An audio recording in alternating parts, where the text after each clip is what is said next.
I wake. The room is faintly lit. My vision is blurred. I am without my spectacles. The girl is in the closet, stepping into a skirt. She pulls it up.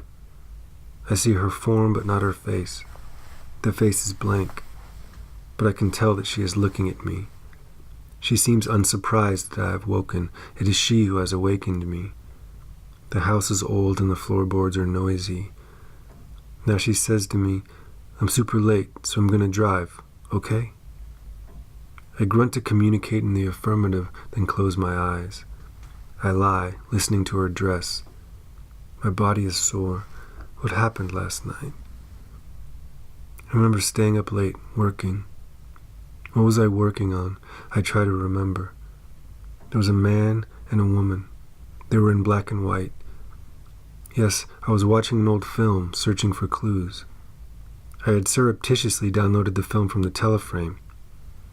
I hoped the controllers were not monitoring my actions. It occurred to me that they might send dark-suited men to my little house. The men would knock on the door, and I would answer it. They would say that they were there to collect my information-compiling devices for scrutiny. I might try to resist, but it would be no use. If I did not comply and hand over my devices, they would take them anyway, by force. The girl was then in bed asleep. It was past 2 a.m. Would they come to take my devices in the middle of the night? Or would they come when the sun was up?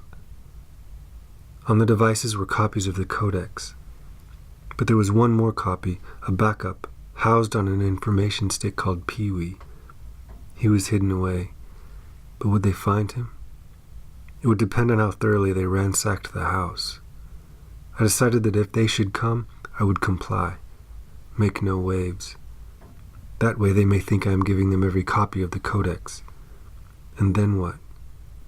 Then they would take the devices to their laboratory. Their analysts would find and parse the codex. They would return to the house and arrest me. I would be kept as an enemy of the state. I must remember, I thought, to keep Pee-wee's volumes current and up to date. I must remember, I thought, to hide Pee-wee after each new data transfer, and also to erase any.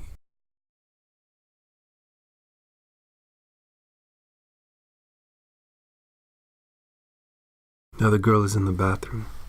I hear her running the faucet, brushing her teeth. Beside this bed, the window is open. Each dawn is cooler than the one before. The simulators have conjured up an Earth slowly moving away from its sun. I wish it would stay warm. I wish the days would remain long, and that the winter would not come and bury us in darkness and cold. I feel as if I have been in a fight.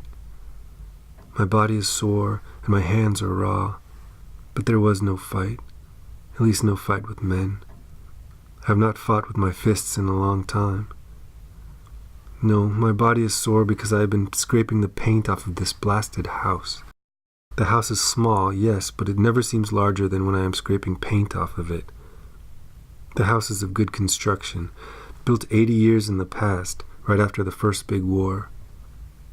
Back then they knew how to build a house. However, now every detail is hidden beneath globs of pale pink paint. The house has the appearance, accordingly, of a pale pink blob, but underneath hides a beautiful bungalow. It has been my task to find that bungalow, and it has been a difficult task. Day after day I peel through layer after layer of cheap, poorly applied paint. The last layer of paint was applied 20 years ago. My elderly neighbor Gerald told me this. The owner hired 2 men to come and apply the pink paint. The paint that they were covering was badly peeling, flaking, blistering, and cracking, just as it is now. The 2 men worked for a single day and did not scrape, which means I am now having to scrape away their mess, as well as the paint they should have scraped away themselves.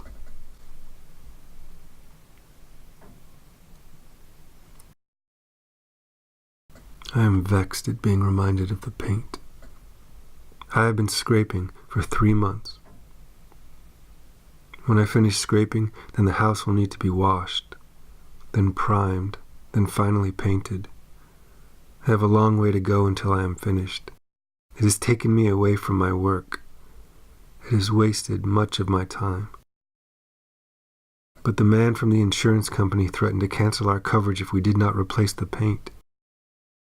And we have no money to pay anyone to do it. The girl comes out of the bathroom. She says goodbye and kisses my cheek. I hear her rush down the back steps, slamming the back door behind her. Then the car starts. She backs up down the driveway and out into the street. Then she is gone. In my dreams, I am solving the problem of order.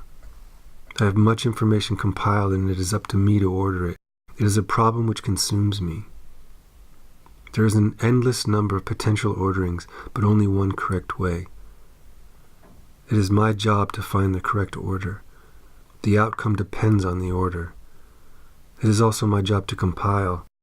The ordering becomes more complicated with each new piece of information. For instance, this transmission will be included, but I do not know where.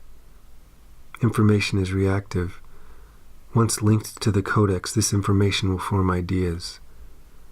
The ideas will link to other ideas within the codex and form new ideas.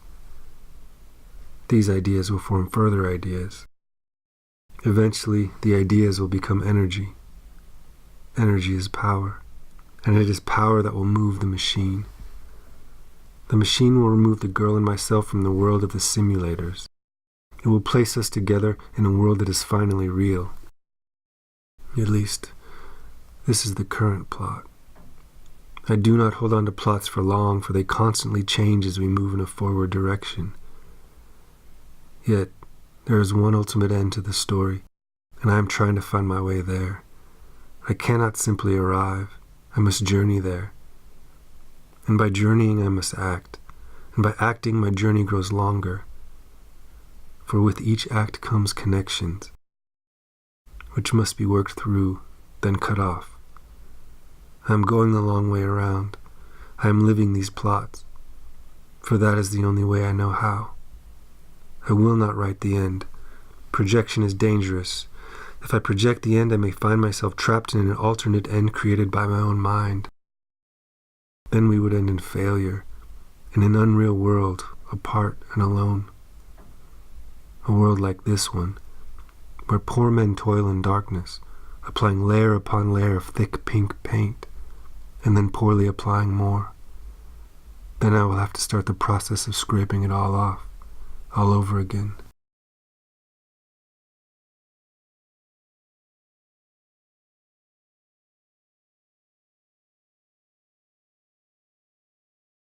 So I will only write beginnings.